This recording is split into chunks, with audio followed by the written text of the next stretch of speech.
One of the thrills about doing the program State of Our Football Nation on FNR is that we get a chance to talk to any number of people, people who've played the game, people who've been part of our history. And this particular day, we get a chance to catch up before a very important game, which is happening in the next 24 hours in Wembley. And it's the game between Denmark and England. Believe it or not, the Euros are at that crisis point where now it really matters. We're now playing for the big money, and it's England, Denmark. And who else do you go to but a former Danish international and a guy who spent quite some time making a career for himself and a name for himself at Manchester United. Our special guest is Jesper Olsen. Welcome to FNR. Thank you very much, George. Thank you. Thanks for having me. Joshua and I have been talking before you arrived, and we've got a battery of questions. Josh, you might set the scene, I think.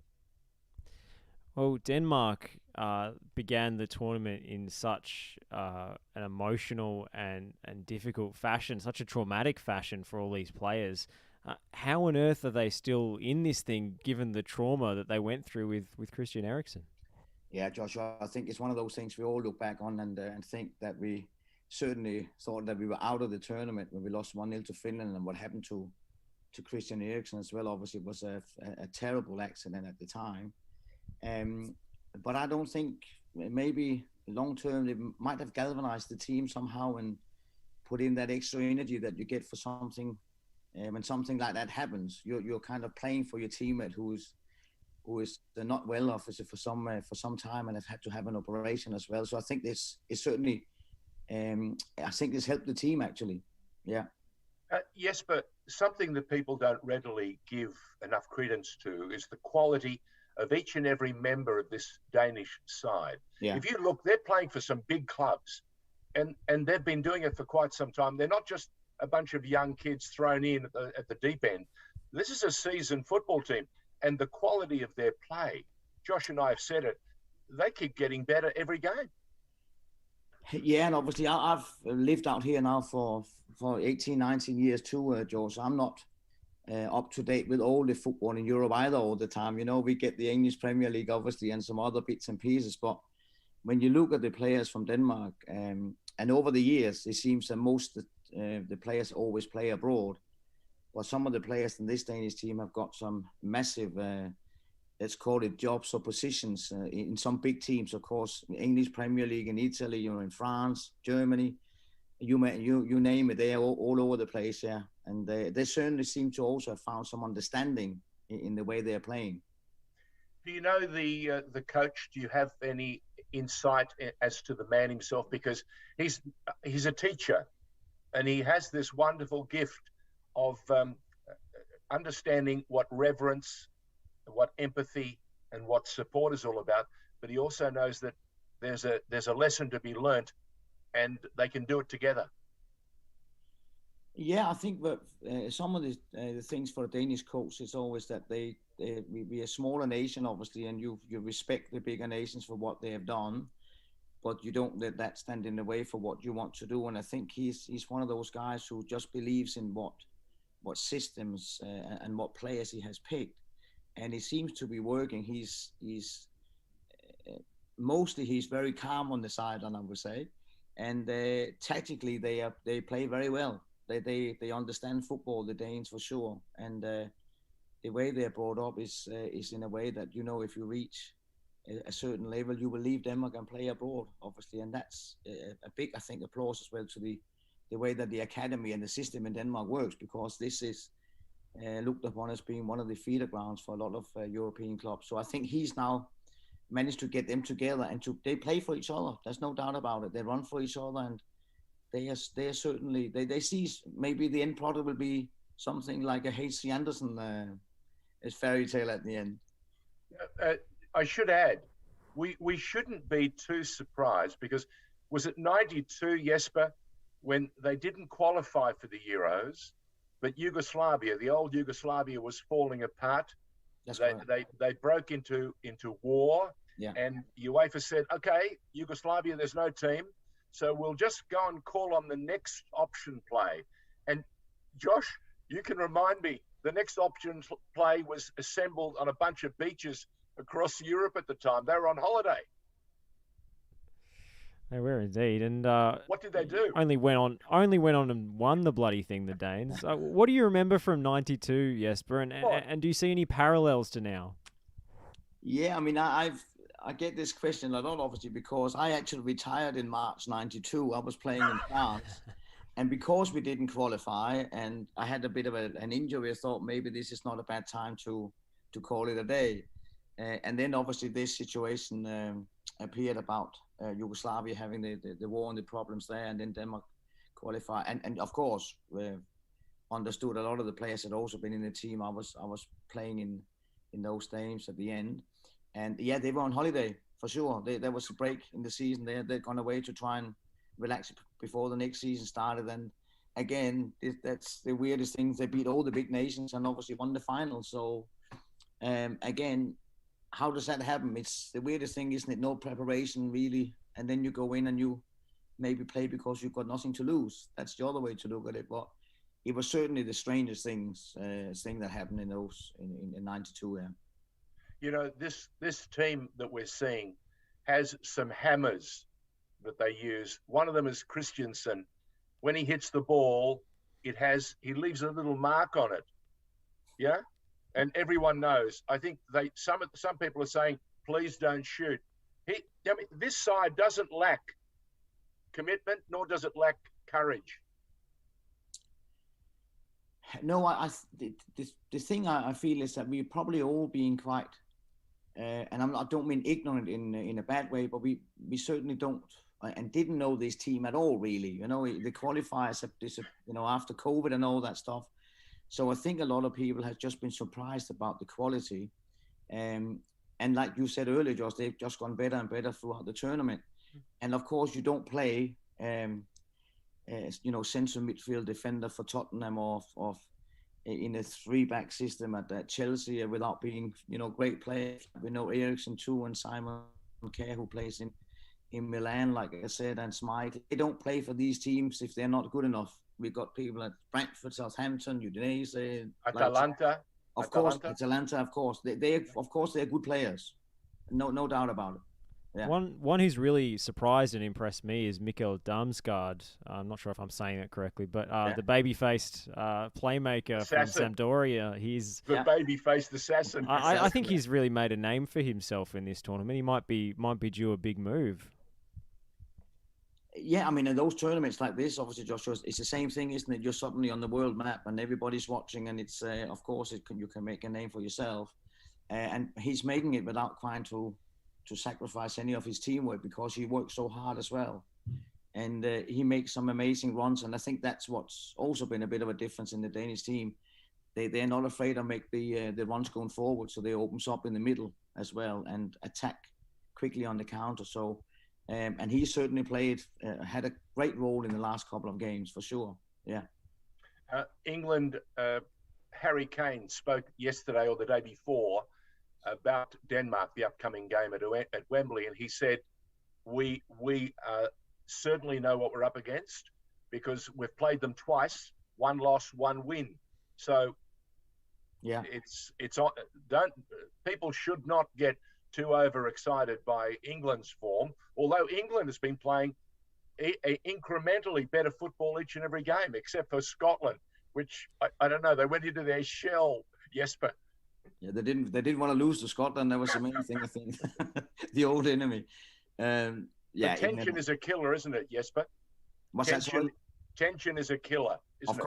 Of course. I mean, I think when you look at England's kind of way to the semi-final, to beat Germany was obviously, I think, just a massive win, because they have never beaten them in any knockout tournament before, so that was huge. And again, I think they've also played better for each game, and they have had a long season in England. Of course, we know what it's like. There's no breaks in the UK. You just keep playing.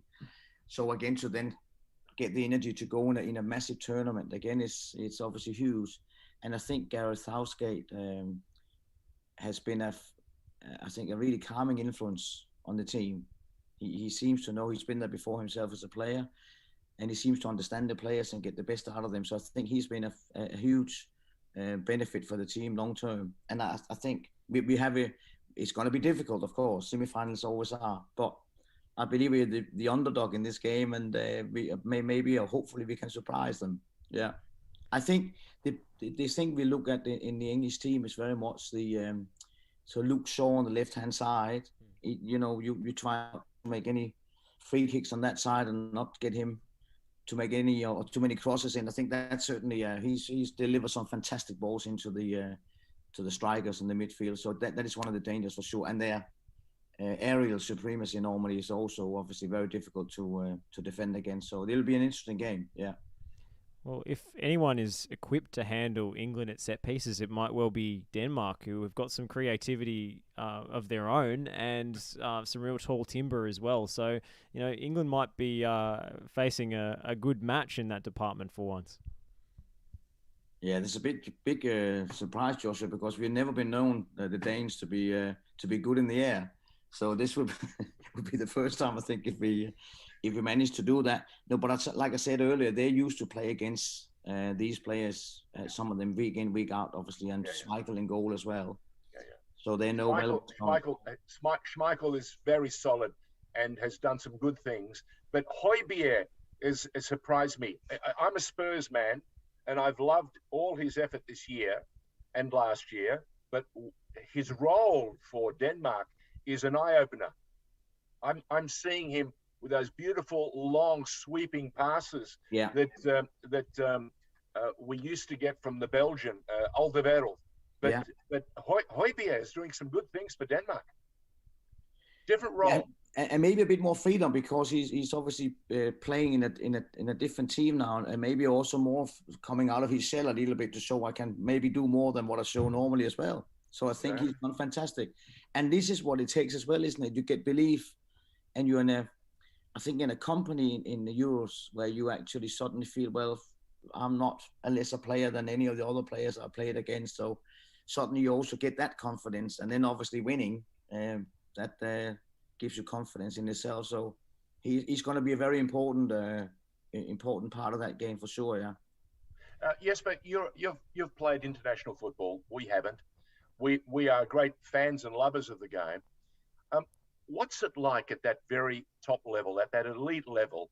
How big is the character of each and every person, and the collective character of the team that decides which gets up or which makes the best effort? You know what I'm coming from? Yeah, I do. Yeah, I mean this is. I think that's always the big question for the coach, isn't it? How do you get a group to gel? And we look at the tournaments and the Euros and the World Cups, who's won it. And I think that's where some of the teams, they come through. Like the Brazilians always seem to have a great camaraderie and love the game and love life as well at the same time. And the Italians are very good to go into camp and do the same thing. So I think that's where the differences are sometimes. And obviously we come back to the big nations, George, as well, that they have obviously a lot more depth in players, and that's where, which is sometimes you lose one or two players in a team, you might not have the depth in the squad. So those things also make a massive difference, of course. So, but I think it's very much about having fun together as well, and having a good time. And I think a lot of teams understand this nowadays. Not one player can do it anymore. You have to have a team that's really collective and doing the right thing. So otherwise you get punished very quickly. Well, one for you, Josh. I was going to ask about the atmosphere back home in Denmark with the Copenhagen Games. I mean, a lot of people have been critical of the structure of these Euros and jetting all across the continent, especially, in light of the ongoing pandemic. But just how heartening is it for you to see, packed out stadiums in Copenhagen with this team playing in front of them? It takes me back to the old days, because that's what we used to have, and it was just fantastic to be part of that. And also this time I speak to people back home, obviously, as well. It's been just a wonderful journey so far. And I think it's a little bit sad, obviously, now we cannot really send too many people to the UK. Unless you live in the UK, you're going to struggle to get in there. So that will have an effect, I think, on the Danish team and England playing at home, obviously. But it's just been great to see everybody, and it's families, isn't it? It's young and old, and they're all just having fun and wearing all the gear, and you can just see they're enjoying themselves. So, and I think that is really more important for football nowadays after what we've been through, that there has been some kind of coming or getting together of so many different, I think, nations as well, but also just families getting out together again and enjoying life and watching what you want to watch. If it's AFL or tennis, or if it's football, I think this is certainly a big way forward as well for us to hopefully leave COVID behind soon. Before we get your picks, and because we're not going to let you sit on the fence. I wouldn't have thought. What have you made of the quality of the Euros this time round? I think it's been brilliant. Brilliant. I mean, of course, there's the odd game lots of goals, a lot of attacking play. I think it's been great to watch. I think really it's been a big surprise. I must admit, it's been, and so many players again, which we kind of don't know again, which is in one way quite nice, because that also takes you back to the old days when teams turn up and you were not quite sure, and then you suddenly find new heroes in different countries and in players. So I think it's been great, George, to watch. Absolutely, yeah. Some of the football has been truly exhilarating. Yeah. Joshua has showcased some terrific highlights and a couple of goals that we mentioned last week on air. Josh is still shaking his head. Yeah, because it happened so many times in the last minute. You can't turn away from it, and then somebody scores a goal. So it's been fantastic, yeah. Yeah. Really good.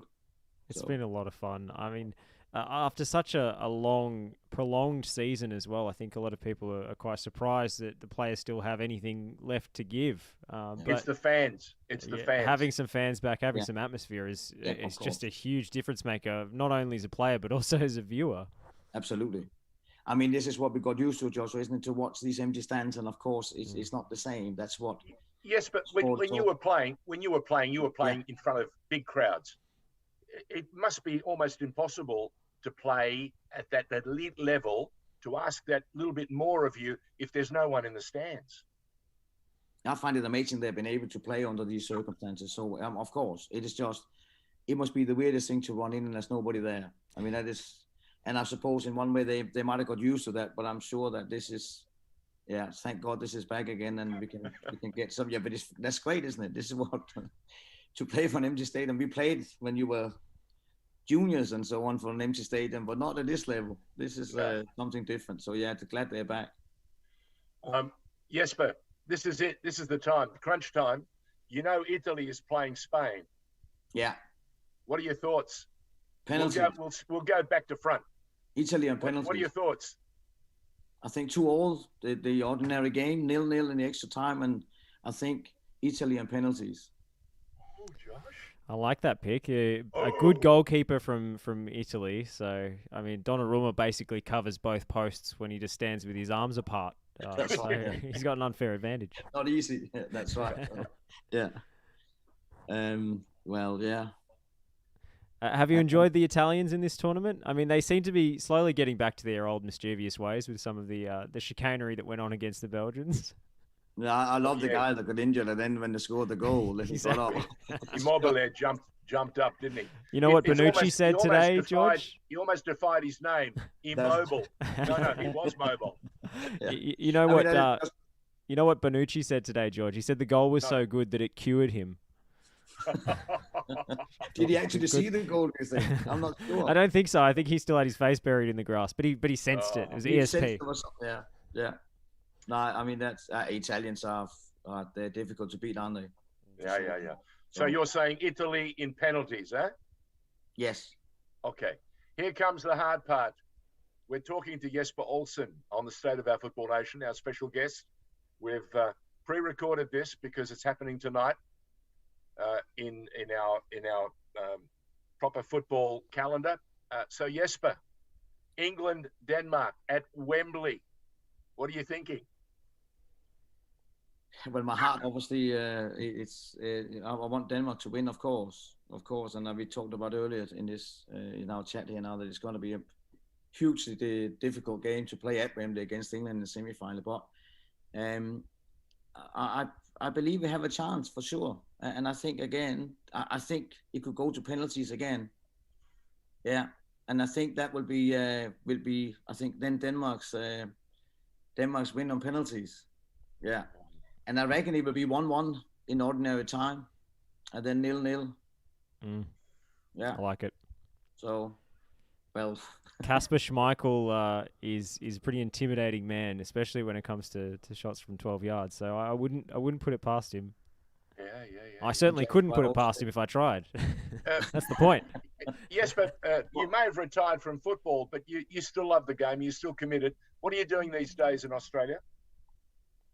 Well, so we have our own academy now, Future Football. So I've just come back from work. Now we do soccer training or football training all the time. We have our own academy. We are part of a Premier League academy as well. And we're part of Brighton Soccer Club and Hampton and East Bentley and all sorts. And then we also do, we go into schools and do work as well. So I love it. Every day we're coaching. What are you seeing? Are you seeing a different type of youngster coming through the game, male and female, and especially now with this deal that's been done for the game that'll include CBS, Viacom, and Channel 10, showing much more of the game? What do you make of this?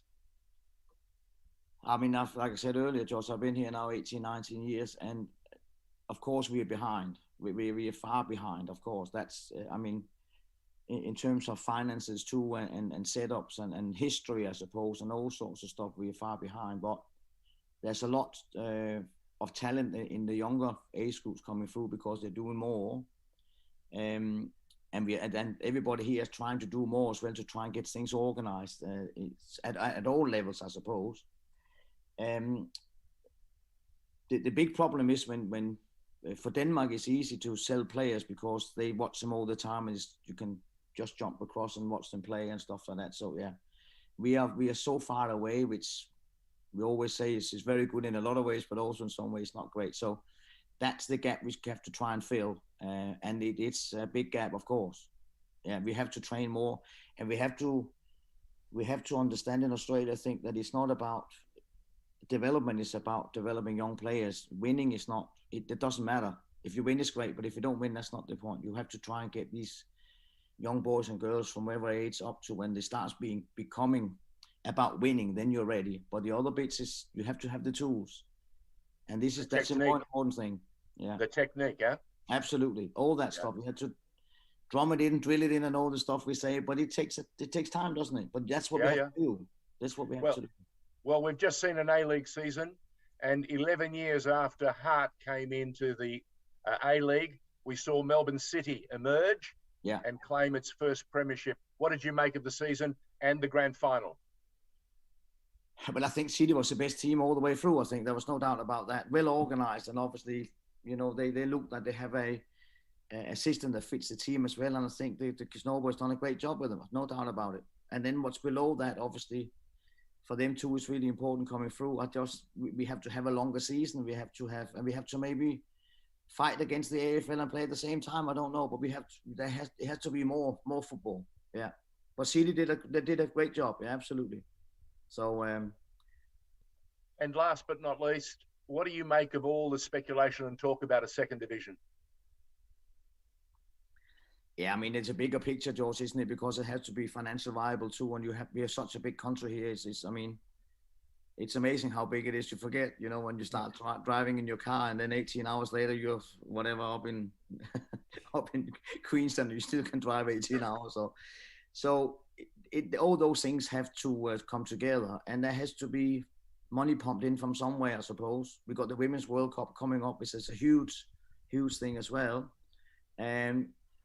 But football is for Europe is number one sport. But here we're fighting against other sports, aren't we? So it's a big battle, of course, but we have to try and fight it.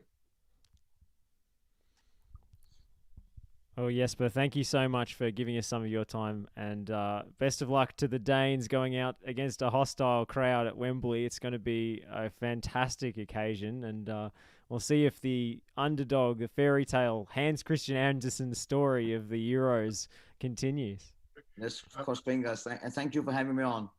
Yes, but one more thing. Just in the event that Denmark gets through and they're playing Italy, You're going to come back and talk to us? No problem. Anytime, of course.